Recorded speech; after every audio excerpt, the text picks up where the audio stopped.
Fala galera, beleza? Bem-vindos a mais um vídeo aqui do canal. Hoje eu vou começar a falar um pouquinho sobre geometria plana, vai ser só uma introdução.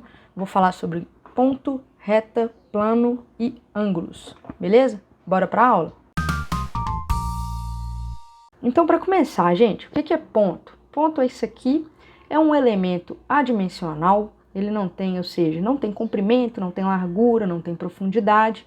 A gente utiliza letras maiúsculas para representar esse ponto. Ou seja, coloquei aqui, esse aqui é o ponto A. E o que seria uma reta? Uma reta, é isso que eu representei aqui com a letrinha R, é um elemento unidimensional, ou seja, possui comprimento. A representação é feita por letras minúsculas.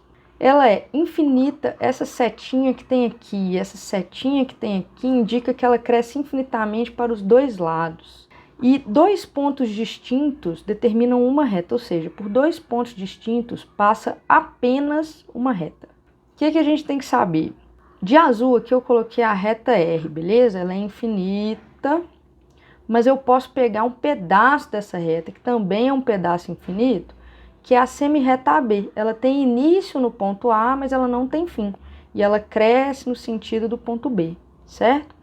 E se eu quiser colocar um segmento aqui com comprimento definido, eu vou chamar de segmento de reta AB, que seria a distância entre esses dois pontos, que estão aqui situados em cima dessa reta R, que a gente chamaria de reta suporte. Como que representa a reta? Com uma letrinha minúscula. Como que representa o segmento de reta?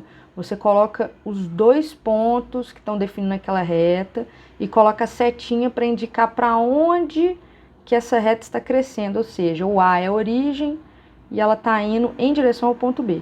E como que indica um segmento de reta? Coloca os dois pontos que você tem, que você quer medir a distância entre eles, e esse tracinho aqui em cima. Segmento de reta AB ou segmento de reta BA é a mesma coisa. Tá? Próximo elemento, plano. O que seria um plano, gente? É um elemento bidimensional, ou seja, ele tem comprimento e ele tem largura. A representação é feita com letras gregas minúsculas. Eu representei esse plano como esse alfa aqui. Ele é infinito e ilimitado, por isso que eu coloquei um pontilhadinho aqui, porque por mais que pareça que ele tem esse formato de paralelogramo aqui, ele é infinito, tá? Ele cresce para todos os lados aqui. E por último, três pontos não colineares determinam um plano. Vocês lembram? Dois pontos distintos determinam uma reta?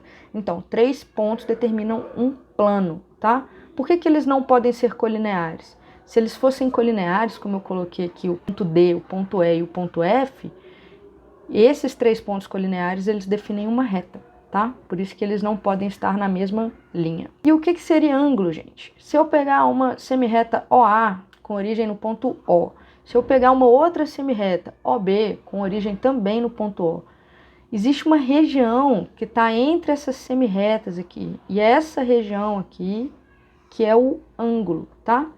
Perceba que tem a região interna, que é essa que eu marquei de vermelhinho, e eu posso pensar também que existe uma região externa, certo?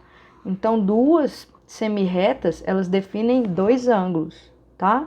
Um menor e um maior, nesse caso aqui.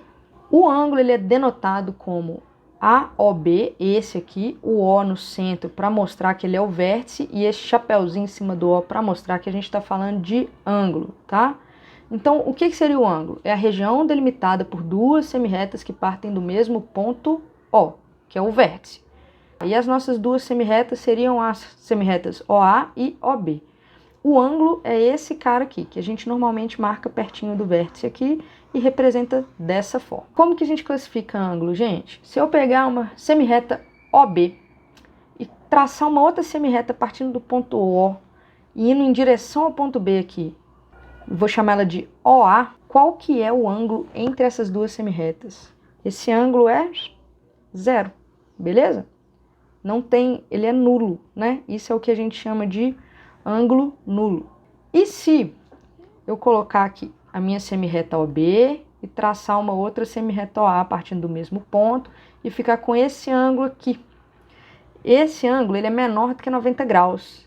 90 graus seria o ângulo reto, né? Aquele que tem o quadradinho aqui. Um ângulo menor do que o ângulo de 90 graus, ele é chamado de ângulo agudo. Próximo ângulo. Agora o mais famoso de todos. Se eu pegar uma semirreta OB e fizer uma semirreta OA perpendicular a OB, formando esse ângulo reto aqui. Esse ângulo AOB agora ele mede 90 graus. E esse aí é o famoso ângulo reto. Se eu aumentar esse ângulo agora, um pouquinho maior, também a minha reta OA aqui, eu fico com um ângulo maior que 90, que é chamado de ângulo obtuso. Se eu pegar uma semirreta OB e uma semirreta OA, que estão na mesma direção, mas estão crescendo para sentidos opostos, eu vou ter um tal do ângulo de 180 graus, que é chamado de ângulo raso. E por último, pegando lá o nosso primeiro exemplo, você lembra lá do ângulo nulo, de 0 graus? Pois é, lembra quando eu falei que duas semirretas, elas definem dois ângulos, um interno e um externo?